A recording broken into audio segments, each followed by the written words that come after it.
آمنت بالله وملائكته وكتبه ورسله واليوم الآخر والقدر خيره وشره من الله والبعث بعد الموت لا إله إلا الله آمنت بالله وملائكته. Monsieur, bonjour, ravi de vous retrouver dans le cadre de notre émission Le Politiste. Alors aujourd'hui nous allons parler de la place du football dans la société gabonaise. En effet, le football est introduit au Gabon en 1927 par Owando Ber. Après son décès, le père Lefebvre va continuer dans la même lancée en propageant le football au Gabon. Le succès de cette nouvelle discipline va amener Augustin Tchango a intégré l'équipe de l'Afrique équatoriale française à Brazzaville. Son retour au pays le conduit à mettre en place la Ligue et la Fédération gabonaise de football en 1962. La première édition du championnat national se tient en 1968, qui sera couronnée en 1985 par le premier sacre à l'occasion de la Coupe de l'UDEAC, donc l'Union des États de l'Afrique centrale, mais qui va connaître pas mal de difficultés pour s'affirmer malgré ses multiples participations à la Coupe d'Afrique des Nations. Le Gabon occupe aujourd'hui la 86e place FIFA. Comme vous le savez, toujours accompagné de mes fidèles invités, que je me fais le plaisir de vous les présenter. Bonjour, professeur. Bonjour, monsieur Bilba. Vous êtes professeur, enseignant à l'Université Omar Bongo. Oui, je suis plus précisément maître de conférence en géographie politique et géopolitique au département de géographie à l'UOB. Alors, vous êtes un géographe, mais vous vous intéressez à la question du football. C'est quand même... les gens m'ont dit, mais comment un géographe peut s'intéresser au football? Mais parce que le football, et en particulier le sport en général, sont des activités, sont des phénomènes de société. Or, les sociétés ont un ancrage dans des territoires, ce qui fait que le géographe que je suis s'intéresse au sport d'une manière générale et au football en particulier. D'ailleurs, je voudrais vous donner quelques indications. Vous avez un auteur comme Pascal Boniface qui a écrit la géopolitique du sport et même la géopolitique du football. Donc voilà, en tant que géographe, c'est tout à fait normal que je m'intéresse à ce type de phénomène. C'est des phénomènes de société en tout cas. Okay. Merci de nous faire l'amitié d'être ici. Merci beaucoup. Alors, en face de vous, vous avez le consultant permanent, M. Abdallah Kono. Bonjour. Bonjour, M. Ahmed. Merci de nous renouveler votre amitié et votre... C'est un plaisir d'être sur le plateau, apporter ma contribution au débat public. Eh bien, à côté de vous, vous avez M. Freddy Koula. Bonjour. Bonjour Ahmed, bonjour à tous. Il faut dire que vous êtes doctorant en communication. Pour le moment, vous êtes ici, au pays. Je suis coincé par le corona comme tout le monde. Alors, M. Freddy, merci de nous faire l'amitié d'être ici. Hein? Merci à vous pour l'invitation. C'est le samedi, on se régale en parlant de foot aussi. Ok, d'accord. Avant de revenir vers vous, je vais vous convier ainsi que nos téléspectateurs à regarder cet élément. On se retrouve juste après.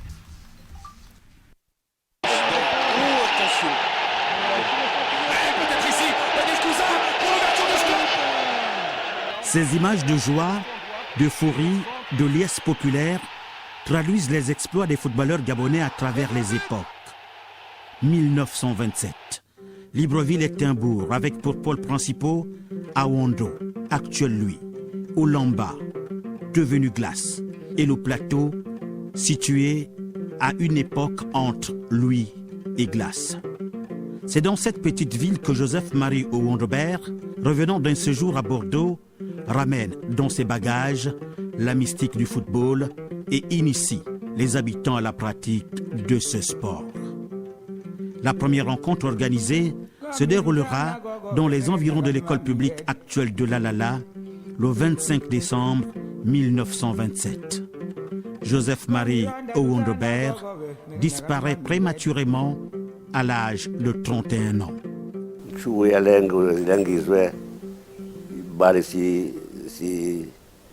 Tennis, oh là là, ça a été la fête. J'ai bagné ballon. Moi, je suis un champion, un Jobert. Le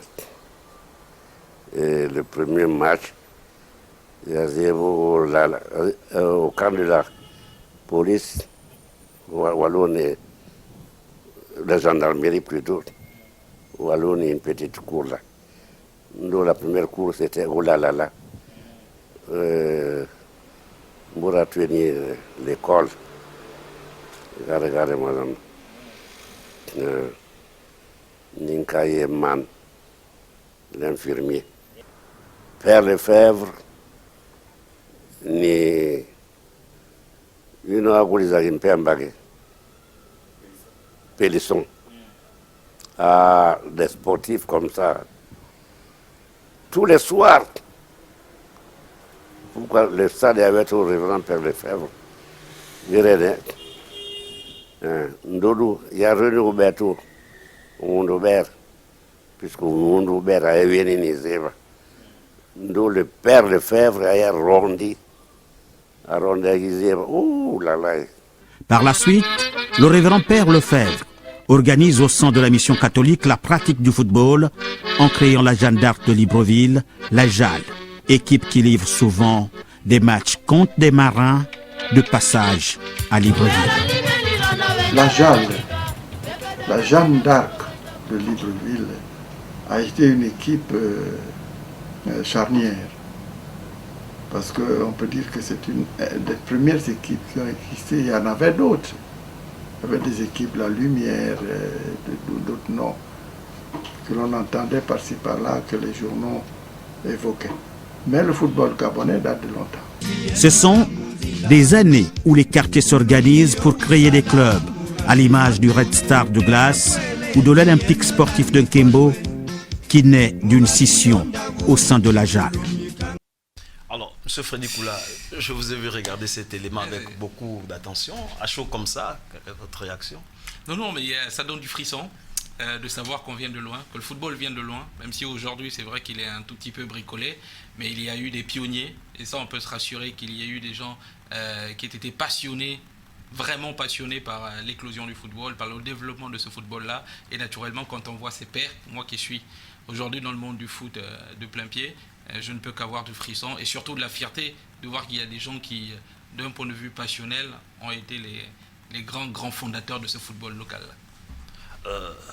Professeur? Oui, mais là aussi j'apprends. Hein. J'ai appris un certain nombre de choses que j'ignorais.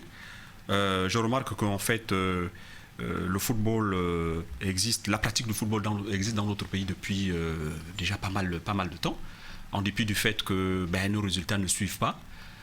J'espère que cette histoire-là va être suffisamment vulgarisée pour amener les uns et les autres à comprendre qu'en réalité, les Gabonais sont des grands férus de football. Monsieur Akono?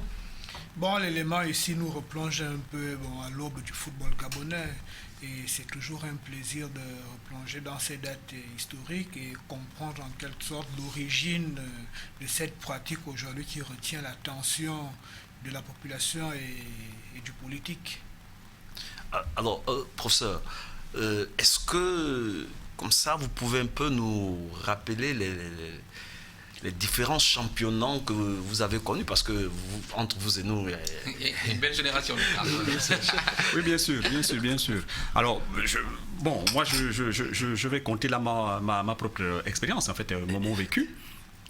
Bon, il y a déjà quelque chose qui a été esquissé ici lorsqu'on évoque Red Star, on évoque Olympique, par exemple, Olympique de Libreville. Moi, je l'ai vu jouer à l'Omnisport. Voilà. Alors, d'après ce que je sais, c'est que, en termes de championnat, le championnat a été pendant longtemps limité à Libreville. C'était le championnat de Libreville, de temps en temps, pas de temps en temps, et à côté de ce championnat-là, il y avait ce qu'on appelait la Coupe du Gabon. Coupe du Gabon, en fait, c'est la Coupe de l'indépendance qui permettait en fait à l'ensemble des sélections provinciales de se retrouver et donc de disputer un championnat. Donc, la victoire à ce championnat, cette coupe-là, ne donnait pas lieu à une participation à une compétition africaine. C'est plutôt le championnat de Libreville ou de l'Estuaire, en fait, qui s'organisait.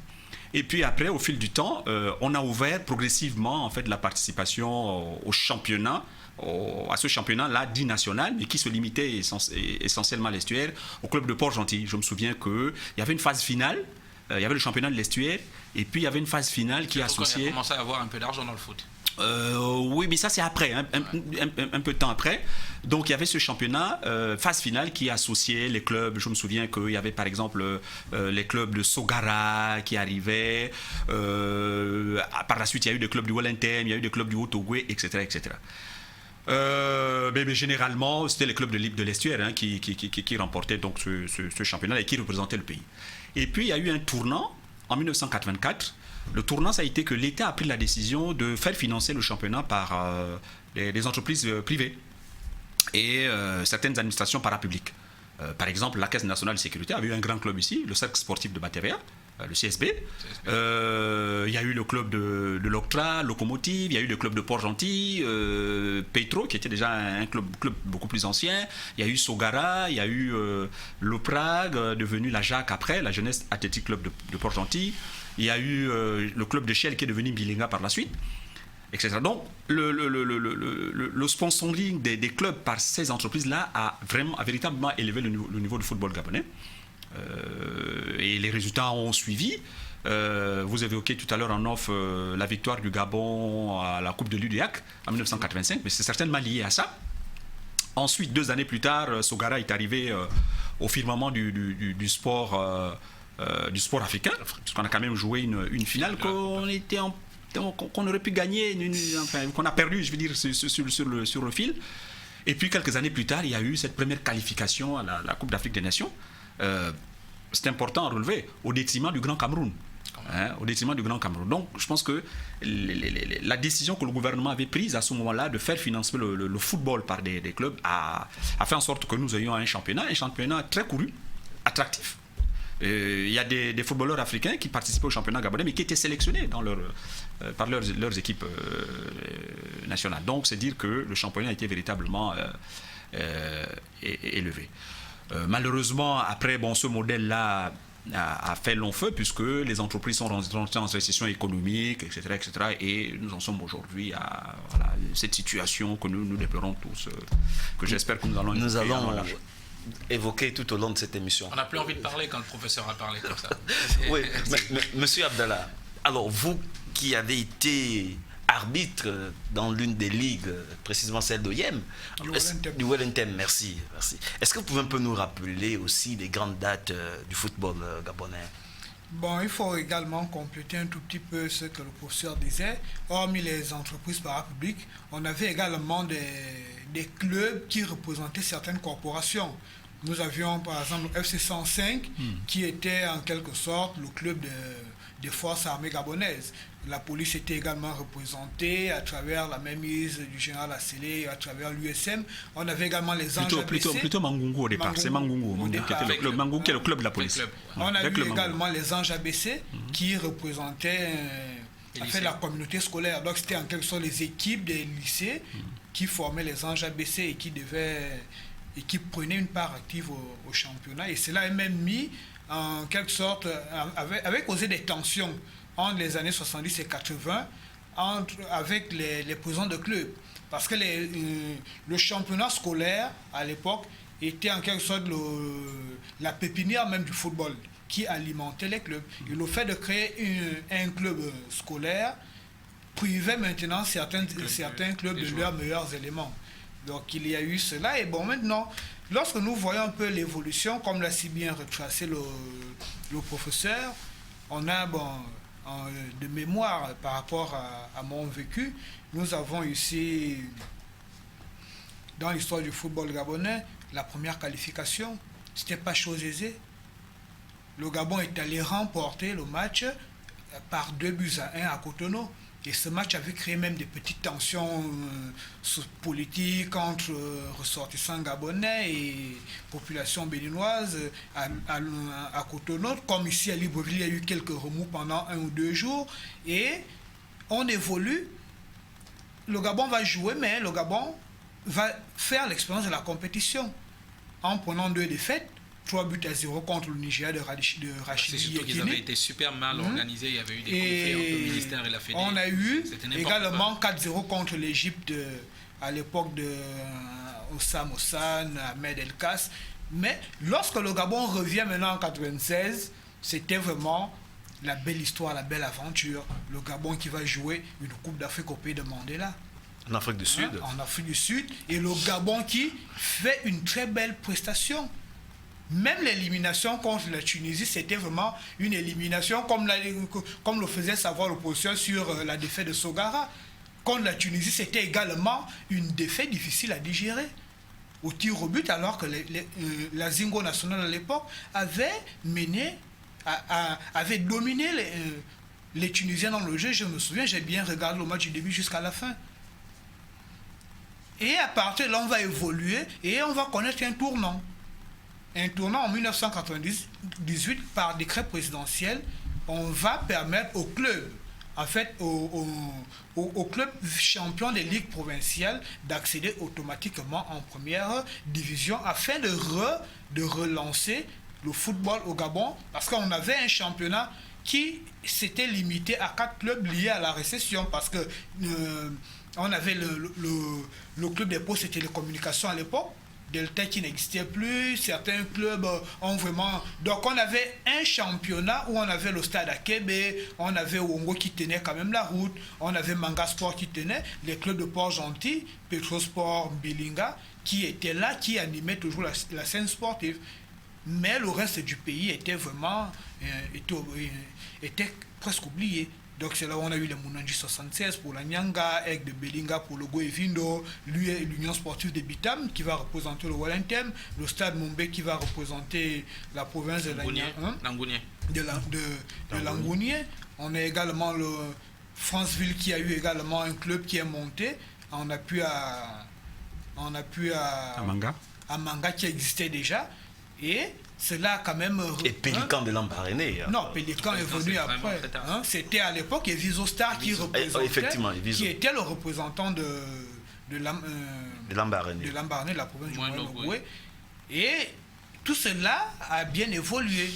Mais lorsque les hommes politiques, parce qu'il n'y avait pas d'entreprise, c'était d'abord des clubs populaires. Et lorsque certains hommes politiques qui soutenaient ces clubs-là se sont essoufflés, les clubs ont commencé à régresser. C'est comme ça que Mounandji 76 va disparaître aujourd'hui de la scène footballistique. C'est comme ça que les Aigles de Belinga vont disparaître après le décès d'Alexandre Samba. C'est comme ça aujourd'hui, le dernier à disparaître, et c'était vraiment difficile à digérer, c'était Wongo Sport Lastourville.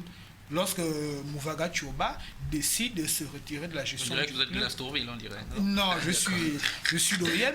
Mais c'était quand même des clubs mythiques qui ont bien représenté le Gabon, qui attiraient des foules. Parce qu'aujourd'hui, lorsqu'on va regarder, bien avant la Covid, mais le football au Gabon n'attire plus les foules. Nous allons arriver.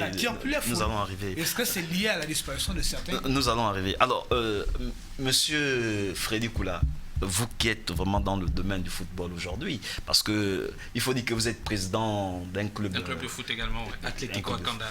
Merci. La pub, non? Voilà.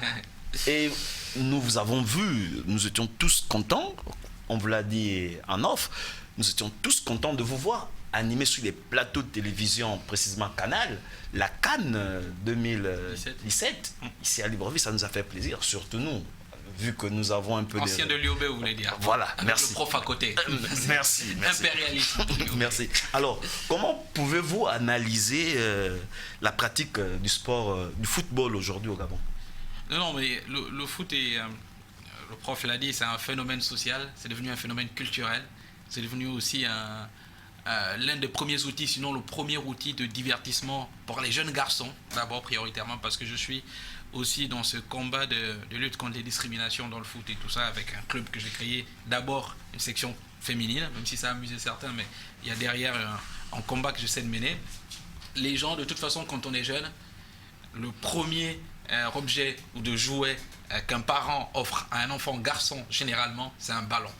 Théoriquement. Il y a eu un moment où il y a eu les armes, c'est-à-dire les pistolets et tout ça qui sont venus après, mais souvent le premier objet, à cause des Rambo. Voilà, systématiquement, c'était un objet, un ballon.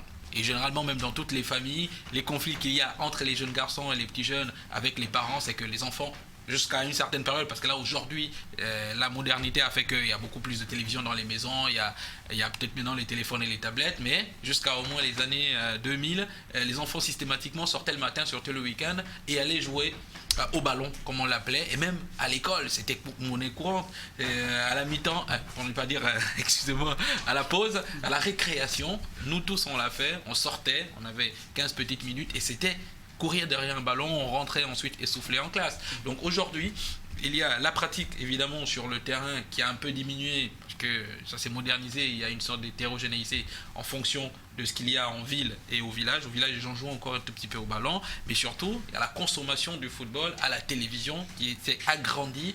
Et vous parliez évidemment de ma thèse, je travaille vraiment sur la question du développement du football à la télévision. Les gens aujourd'hui consomment un peu plus et beaucoup plus de football désormais via les médias, via Internet et via la télévision que sur le terrain. Ce qui fait qu'il y a peut-être une conséquence à cela, le prof va me démentir si je dis faux, c'est que de moins en moins des gens jouent au football et de plus en plus de gens connaissent le football et consomment le football et pas le football local, le football étranger. Donc il y a une vraie conséquence entre le développement du football, notamment sur le terrain, et les investissements de l'État. On parlait de ce que l'État est capable de faire ou pas, les politiques du sport, et c'est ça qui est, je pense, le plus important, qui aujourd'hui s'est un tout petit peu aménuisé. Et puis finalement la conséquence c'est que le développement du football à l'étranger, l'internationalisation des médias a pris le pas sur ce qui est en vérité la pratique du football. C'est mon analyse que je fais en tant qu'acteur du football, en tant que journaliste également, et pour aussi, ça me permet de tendre la brèche et de dire, voilà, il y a une sonnette d'alarme, les gens connaissent mieux le football, mais figurez-vous que les gens connaissent mieux le football étranger que le football local, et ça, c'est un problème. Professeur, je ne sais pas si vous voulez rebondir. Oui, non, je veux simplement poursuivre la réflexion que vient de faire Freddy Koula. Je pense qu'il y a une explication. Je voudrais donner une seconde explication. Il y a cette consommation à travers la télévision, tout ça. Mais il y a aussi une réalité chez nous, c'est que, regardez, quand on construit des écoles, il n'y a pas d'aire de jeu. Il n'y a plus. Ça n'incite pas les gens à aller pratiquer le sport. L'État a mis beaucoup de moyens au niveau du sport d'élite, on va dire le football d'élite, on a construit des stades, etc. Mais quand on construit des écoles, il n'y a pas d'aire de jeu, il n'y a pas d'espace pour pouvoir amener les enfants à pratiquer le sport. Vous prenez des universités, on a parlé de l'UOB, mais la première des choses qu'on a eu à faire lorsqu'il a fallu construire, c'est de détruire le terrain de football pour venir installer un amphi. Voilà, donc il y a aussi ça, c'est-à-dire que si on veut avoir un sport d'élite qui marche et qui soit performant, il faut d'abord un sport de masse, faire en sorte que les gens fassent du sport, pas nécessairement pour devenir des grands sportifs. C'est aussi un problème de santé publique que résout le sport de masse. Et à partir du moment où vous avez le sport de masse, c'est de la masse qu'on tire l'élite, etc. Or, chez nous, je pense qu'on a mis la charrue avant les bœufs. Je le dis par expérience parce que il y a beaucoup de footballeurs, par exemple, qui sont issus du petit championnat scolaire. Régis Manon, par exemple, moi j'ai eu la chance d'apprendre, de fréquenter l'école Batavia ici, en 76, et c'est ce qui m'a donné cette possibilité de suivre les Jeux d'Afrique centrale en 76. Mais lorsque le Batavia jouait contre Montfort, c'était des gens comme les Régis Manon, les Philippe Aguekizo, pour ne citer que les plus connus, mais qui jouaient à l'école primaire. J'ai été à Franceville, Jacques Descoussous, qui soit dit en passant est un cousin, mais a joué à l'école primaire.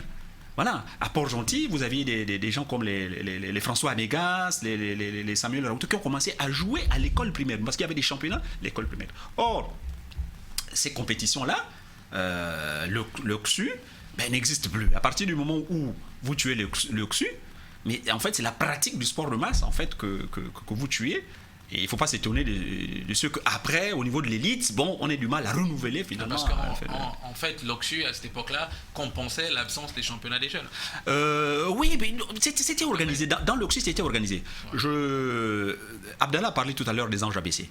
Moi, j'ai fréquenté le lycée national Léon-Bas. Mais les Anges ABC étaient composés, je dirais, à 90% d'élèves. Oui, c'était des élèves du lycée. Les Jean-Claude Douka, les Mungongo, les Mikala Denis, les Sosadinalo, c'était des élèves, ils étaient en terminale, peut-être la 3e terminale, c'était des élèves, disons, et qui ont joué, je me rappelle, une Coupe d'Afrique contre un club ghanéen, le Hearts of Oak, qu'ils étaient à 2 doigts d'éliminer. En dehors des Anges ABC, il y a eu Capo, la grande équipe de Capo, c'est l'équipe qui est allée en Coupe d'Afrique aussi. Et avant ces 2 équipes-là, il y a eu les As, etc. Bon, As qui a été détruite pour des raisons que vous avez évoquées tout à l'heure, les rapports avec les politiques et tout ça, qui voulaient avoir les joueurs qui n'acceptaient pas que ces jeunes-là battent leurs équipes. Donc voilà. Donc l'une des explications aussi, c'est celle-là, c'est-à-dire que il n'y a pas de politique qui aide en fait à la pratique du sport de masse. C'est vrai. Voilà. Monsieur Akono, l'absence de politique qui va favoriser, comme l'a si bien dit le professeur, le sport de masse, est-ce qu'aujourd'hui l'on peut dire que le football peut jouer un rôle social au niveau du Gabon? Bon, la question s'adresse à vous deux, mais je vais d'abord prendre votre avis, monsieur Akono. Déjà aujourd'hui, lorsque nous voyons le football, le sport en général au Gabon, il y a d'abord un problème d'aménagement du territoire. Ah, là, vous intervenez en tant que géographe. Essayons de voir, il y a un problème. On va se mettre à côté. Effectivement. Il y a un problème d'aménagement du territoire. Ça veut dire qu'on va penser aux bâtis. On va penser à certaines infrastructures comme les écoles, les universités, des bâtiments. Le pire, c'est surtout les cités qu'on construit sans. Autour, en fait, c'est pourquoi je parle de question d'aménagement du territoire aujourd'hui. Bon, moi, je suis arrivé à Kanda, c'était pas à Kanda à l'époque, en 2003 pour la première fois. Mais, bizarrement, la cité s'est construite, s'est bâtie, mais on n'a pas pensé à aménager des espaces de récréation. Absolument. Aujourd'hui, je me dis, si le séminaire Brotier n'avait pas pensé à laisser ce stade-là, si l'association des anciens de la Cité des Ailes n'avait pas construit le terrain qu'on a aujourd'hui au niveau du rond-point de la Cité des Ailes, que ferons-nous? Et vraiment difficile. Parce que ce qui s'est passé l'année passée au niveau du premier campement, le seul terrain qu'on avait, que la SEGNA avait fait don aux jeunes du quartier, mais certains acteurs, par je ne sais quel jeu politique, l'ont vendu récemment aux Libanais. Aujourd'hui, c'était un grand bâtiment, une entreprise. Donc vous voyez que dans notre logique d'aménagement du territoire, nous ne pensons pas à certaines infrastructures qui vont contribuer au bien-être. Parce que pour contribuer à la socialisation des populations, il va falloir que les populations se rencontrent. Or, aujourd'hui, les jeunes se rencontrent dans un cadre informel. C'est pourquoi, personnellement, habitant d'Akanda depuis très longtemps, j'ai pris cette initiative, autrefois d'être président de l'équipe de football du quartier à Wormbam, parce qu'il fallait amener les jeunes à s'organiser. J'étais étudiant et je prenais ces lycéens. Il fallait les organiser. Et ça a créé un moule. Les jeunes de la 4e cité, la Wormbam, etc., jusqu'au Cap Extérias, on se connaissait déjà parce qu'on avait l'occasion d'organiser des matchs de football. On allait au Cap, les gens du Cap venaient chez nous, on allait à la 4e cité, on allait à Ngondi village et il y a eu un brassage. Ceux qui étaient ennemis sont devenus amis, ceux qui ne se connaissaient pas ont pu se fréquenter à travers ces activités. Et aujourd'hui, on a changé de modèle. Nous sommes en train de mettre en place la Fédération akandaise des sports de rue dans le but de ramener en fait la pratique du sport dans la rue. Or, aujourd'hui, le sport au Gabon, il est devenu formel. C'est-à-dire qu'il y a des clubs en athlétisme, en cyclisme, mais tout le monde n'a pas le temps d'aller dans un club. Maintenant, il faut réorganiser en quelque sorte le foot de rue pour que les jeunes, en jouant, en pratiquant le sport, respectent au moins les règles. Parce que lorsqu'on laisse ces jeunes aujourd'hui, ça finit généralement par des bagarres, ça finit généralement dans des bars après le match où on ne peut plus contrôler. Maintenant, lorsqu'on met un cadre plus ou moins formel, réglementaire, les jeunes vont apprendre à se discipliner à travers le sport. Parce que ça sert également à ça. Le sport permet de canaliser certains esprits, à gérer certaines pulsions. Donc ici, le sport devient en quelque sorte cet élément qui peut amener à stabiliser la société. Aujourd'hui, on se plaint des violences en milieu scolaire. Mais c'est pourquoi en Europe, à cause des problèmes liés au Covid, on parle de la santé mentale. On a confiné. Mais cette énergie confinée, là, à un moment donné, a besoin de s'exprimer. Et nous avions eu, une fois les cours ont repris au Gabon, ça s'est extériorisé par quoi? Par une violence excessive. Parce que la pratique, les jeunes n'avaient plus d'endroit pour dépenser cette énergie supplémentaire qui déborde. Ils ont trouvé d'autres moyens. C'était quoi? C'était des danses, c'était de la violence, à armes blanches, etc. Or, si on a l'occasion, monsieur a parlé de l'Oxu. Nous avions connu l'Oxu à l'école primaire. Je vais compléter la liste de ceux qui sont passés par l'Oxu, comme Zungema, qui a joué pour le lycée technique d'Oyem, qui a joué pour l'école Saint-François d'Oyem à l'école primaire, et s'est retrouvé au firmament du sport gabonais.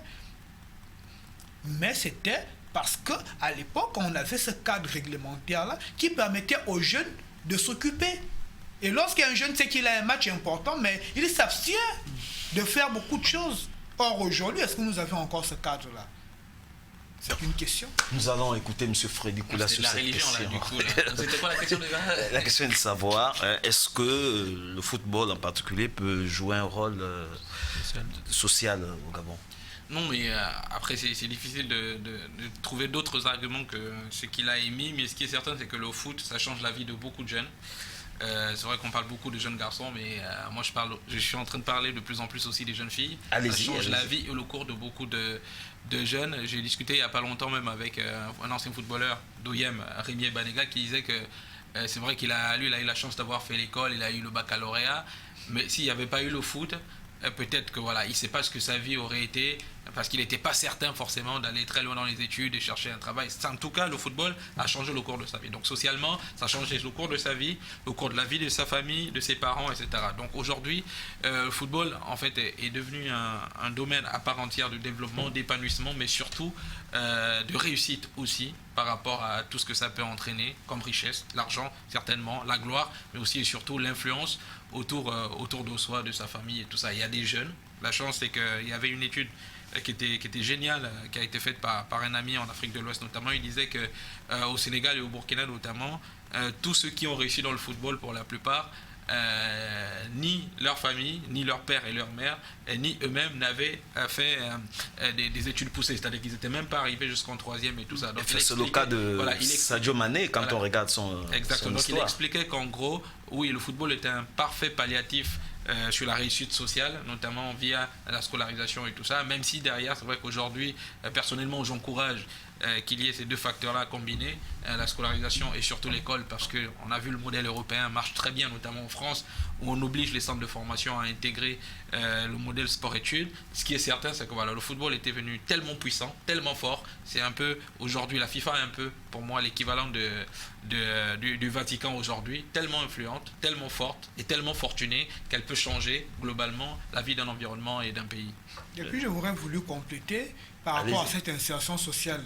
Lorsqu'on voit l'âge d'or du football gabonais que le professeur a évoqué ici, la décennie 80, beaucoup de jeunes qui n'avaient pas de chance d'avoir un emploi ont trouvé de l'emploi dans des entreprises grâce ou à même leur dans l'armée très récemment. Dans l'armée et la police, je pense à notre aîné à la commission qui était président de la commission française, le capitaine Babiri Torres à l'époque, colonel, qui avait intégré, qui avait gagné ses lettres de noblesse au sein de la police parce que c'était un bon footballeur. Nous avons le cas de Yves Delbois, c'était des bons footballeurs à l'époque. Nous avons capitaine des Anges ABC. Oui, Nguema Pierre, qui a joué pour l'équipe de l'Octra, qui a été par la suite embauché à l'Octra à la fin de sa carrière.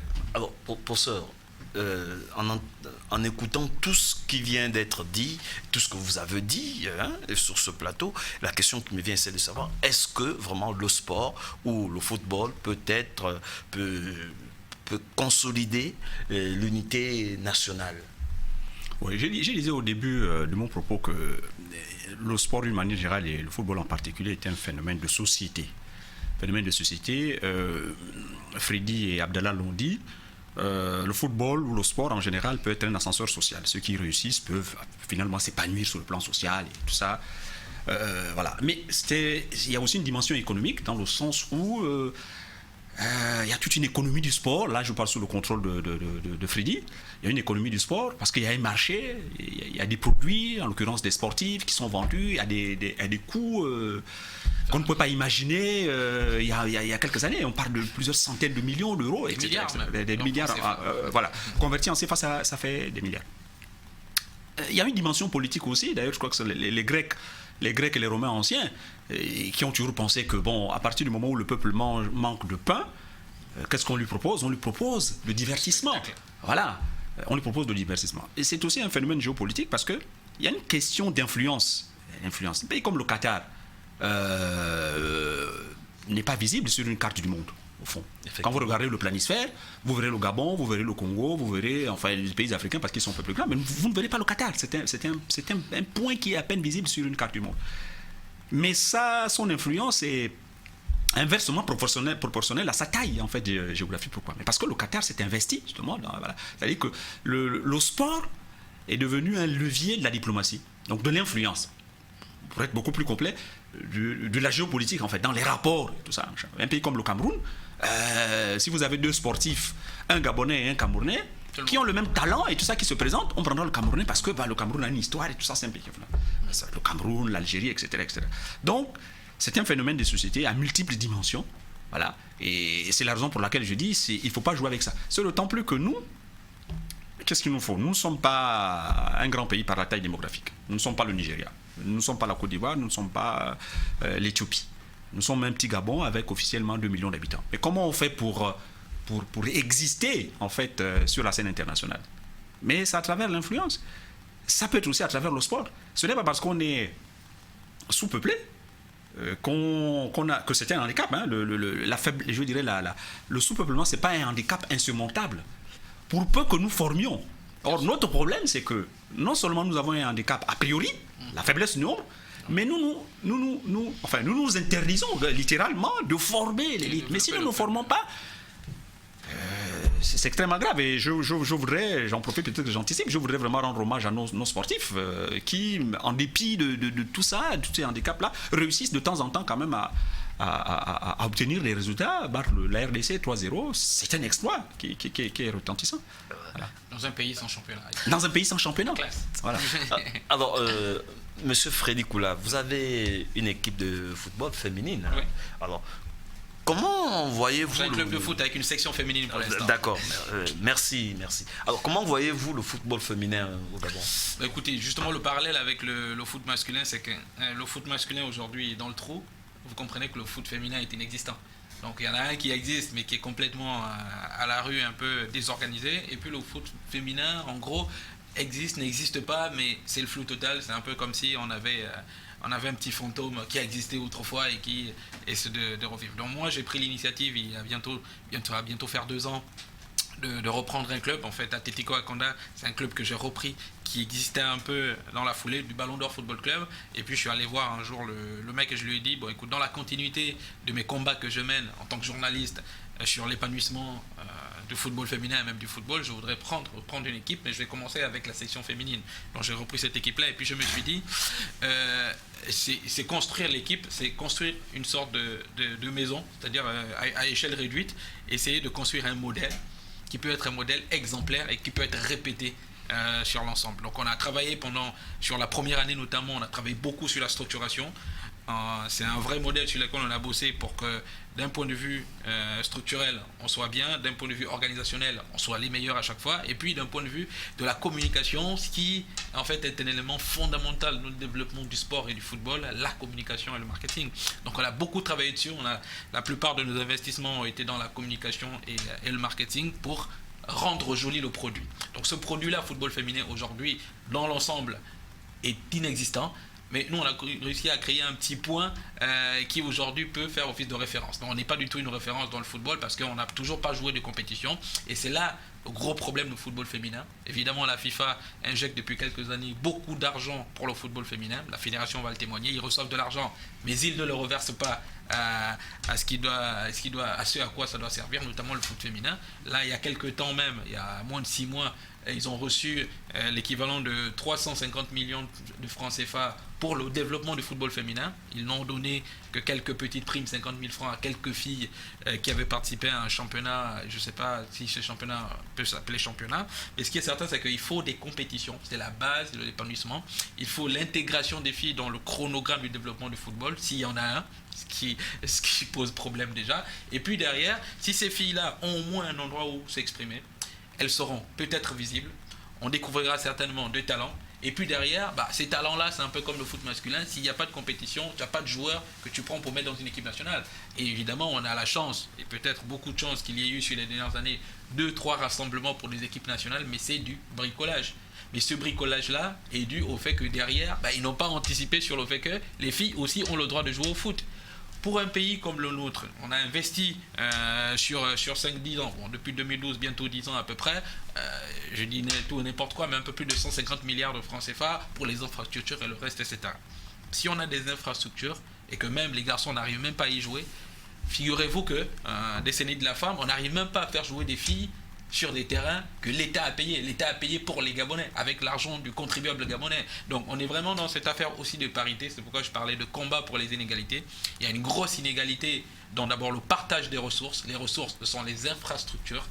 Peu de gens accordent de l'intérêt aux jeunes filles ou aux jeunes femmes pour le développement, leur développement personnel via le sport. Mais ce sont des choses qu'il faut prendre en considération aujourd'hui. Ce sont les combats que je mène. C'est pas simple. La chose importante pour terminer, qu'il va falloir faire, peut-être pour réveiller le football féminin dans notre pays, c'est d'abord de se dire, voilà, il y a une ligue masculine, ça sert un peu dérisoire, mais il y a une ligue masculine, une ligue nationale de football. Franchement, ce serait rigolo et idiot de ne pas se dire que là, quand on va relancer le championnat et le ministère et les autres, qu'on pense à une ligue nationale féminine, qui ne va pas forcément coûter de l'argent, beaucoup d'argent à l'État gabonais. D'autant plus que la FIFA verse une subvention annuelle, et s'il y a des championnats féminins, d'un peu plus de 500 000 euros ou 500 000 dollars, qui peut être versé sur 3 mois, sur 6 mois en fonction de l'activité. Si la FIFA verse de l'argent, ça veut dire que la fédération peut investir cet argent dans le développement d'un championnat national qui peut faire comme en France sur la première année avec 8 clubs ou avec 5 clubs, ça dépendra du fait, d'autant plus qu'il n'y a pas un grand vivier des footballeuses. Donc ce sont des fondamentaux sur lesquels en fait les gens doivent réfléchir et se dire ça doit être un engagement pour l'État gabonais, ça doit être un engagement pour ceux qui sont les vrais acteurs du football dans ce pays, la Fédération gabonaise de football. Qu'ils arrêtent en fait en principe de considérer que leur réussite est proportionnelle à la réussite des Panthères du Gabon. Les Panthères, c'est un aboutissement, ce ne sont pas les gens de la fédération qui investissent sur les Panthères. En fait, en gros, ils ne sont là que pour être les techniciens de l'État gabonais et surtout du ministère des Sports, parce que c'est le ministère des Sports qui finance intégralement les activités des Panthères du Gabon, les voyages, les hôtels, tout. La fédération n'est là que pour prêter la main et surtout la technicité. Donc ça veut dire que derrière, la fédération doit pouvoir enfin travailler sur le terrain, développer la formation des encadreurs, développer aussi et surtout la formation de base, comme l'a dit le professeur, et enfin le football féminin, parce que c'est inacceptable d'avoir un Premier ministre, d'avoir des femmes qui aujourd'hui sont à la tête du pays et de ne pas avoir un sport féminin qui se développe. Monsieur Kono, nous sommes en train de courir vers la fin de cette émission. C'est vrai que vous voulez réagir. C'était un plaidoyer, mais j'espère qu'il n'est pas macho. Non. J'aurais voulu dire que le football féminin a une histoire au Gabon. Parce que j'étais... Une petite histoire quand même. À une histoire. On n'a pas participé à une seule canne. Il y a eu une rupture lorsque Léon Ababé accède à la fédération gabonaise, à la tête de la fédération gabonaise de football, parce que à cette époque, j'étais déjà arbitre. J'avais connu, je pense, trois présidents de fédération. À l'époque d'Nganjas, Nganjas avait mis en place, en fait, une véritable dynamique. Et il y avait des moyens alloués à la pratique du football féminin au niveau des ligues provinciales à travers le Gabon. Et à partir de là, nous avions eu une équipe nationale plus ou moins compétitive. Et au niveau des ligues, il y avait des compétitions qui se jouaient.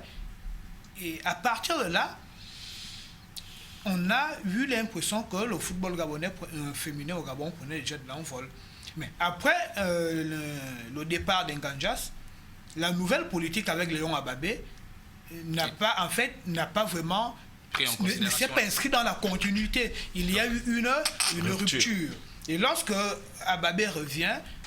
Non, quand Nganjas revient... Lorsqu'Nganjas revient, il ne relance pas. Il ne relance pas. Les pesanteurs qui étaient autour de lui ne lui permettaient plus de relancer le football féminin. Et depuis cet instant, le football féminin est dans cette léthargie aujourd'hui. Mais cela pose également le problème de la formation au Gabon. Parce qu'aujourd'hui, nous avons une équipe nationale faite d'expatriés en grande partie. Ces expatriés, c'est des personnes qui se sont débrouillées par leurs propres moyens.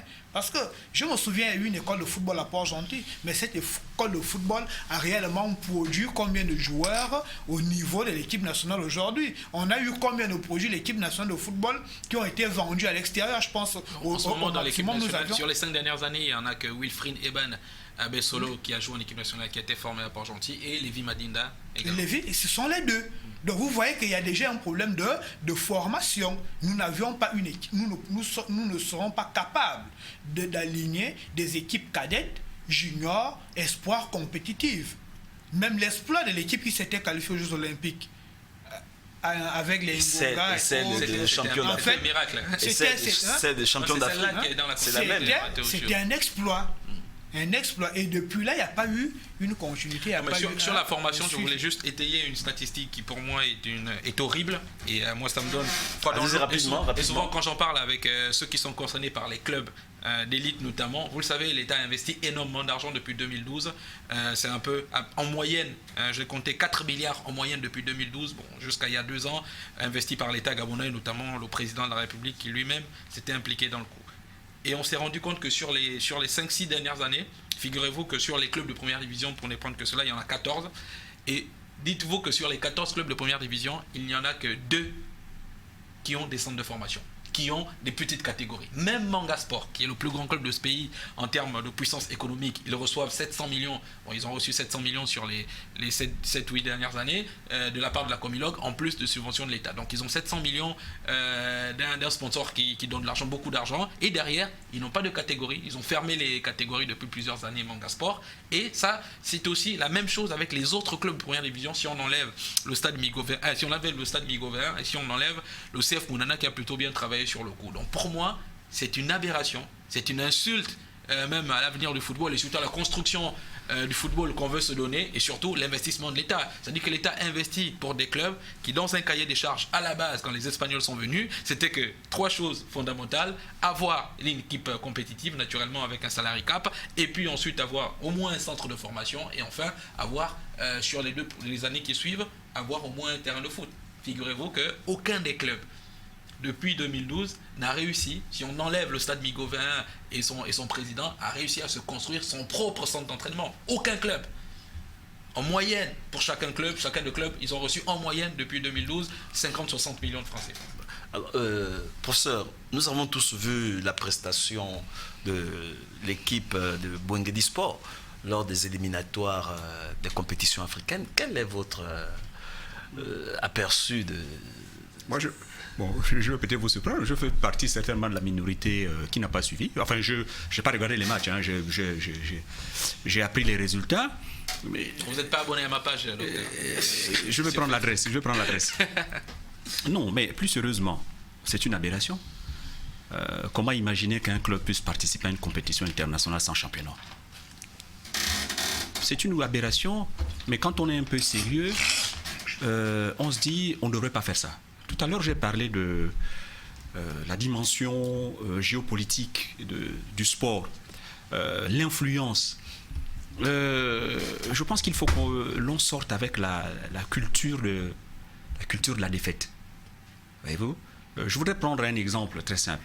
Tout à l'heure, vous avez le rapport entre le sport et la politique et tout ça. Oui, le sport peut souder, le sport peut désunir aussi.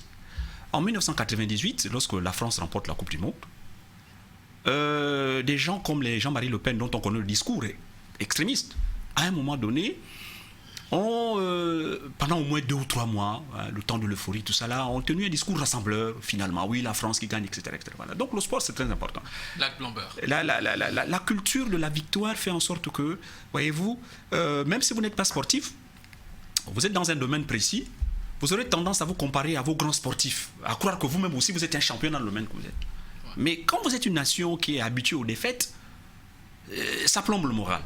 Voilà. Dans la vie d'une nation, c'est la raison pour laquelle d'ailleurs, dans la plupart des pays, en tout cas les grands États, il y a toujours le discours à la nation du chef de la nation. Parce que ce discours-là permet de prendre le pôle de la nation, de voir si la nation a le moral, etc. etc. Or, toutes ces défaites que nous alignons en sport, ça nous fait rire peut-être parce qu'on a l'impression que, bon, au fond, nous avons développé une culture de la défaite. De la lose.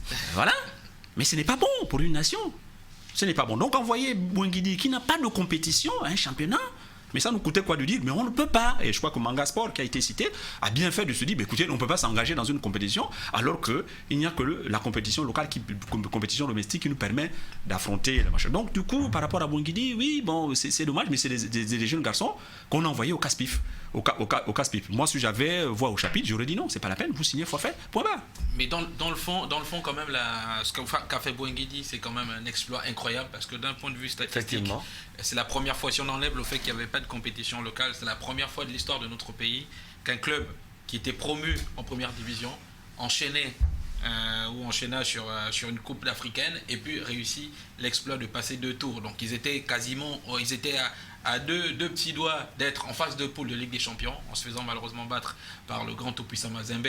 Ils n'ont pas été ridicules du tout. Et ensuite, ils étaient à 2 doigts aussi de se qualifier pour la phase de poule de la Coupe de la Confédération africaine en se faisant battre avec des épisodes un peu bizarres, notamment 3-1 face à l'équipe du Burkina Salitas. Ce qui est certain, c'est qu'ils ont fait un parcours remarquable d'un point de vue comptable parce que ils n'ont malheureusement perdu que contre le TP Mazembe en Ligue des Champions et contre Salitas le dernier match.